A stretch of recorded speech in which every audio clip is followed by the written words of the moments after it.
কেমন আছেন সবাই? আশা করি সবাই ভালো আছেন, আমরাও ভালো আছি।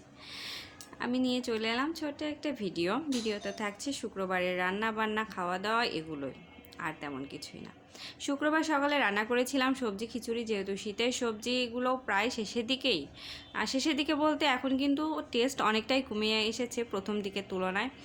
আর শীতের সবজি খিচুড়ির সঙ্গে করেছিলাম আলু ভাজি, বেগুন ভাজি, আর তার সাথে ছিল বাচ্চাদের জন্য ফ্রাইড রাইস।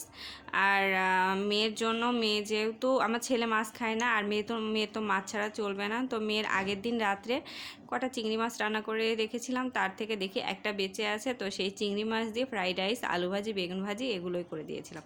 যাই হোক, ফ্রাইড রাইস করার সময় আমার বাচ্চাদেরকে যেটাই খাবার দেওয়া হোক, যদি একটু সাজিয়ে গুজিয়ে দেওয়া হয় তাহলে দেখবো যে খাবারটা আগেই শেষ হয়ে যায়। তারা খুব পছন্দ করে সাজিয়ে গুজিয়ে দেওয়াটা, আমি বরাবরই দেখেছি। তো তাই জন্য আমি যা কিছুই রান্না করি একটু সাজিয়ে গুছিয়ে ওদের সামনে প্রেজেন্ট করার চেষ্টা করি, ওরা খুব খুশি হয়ে আর চটপট খেয়ে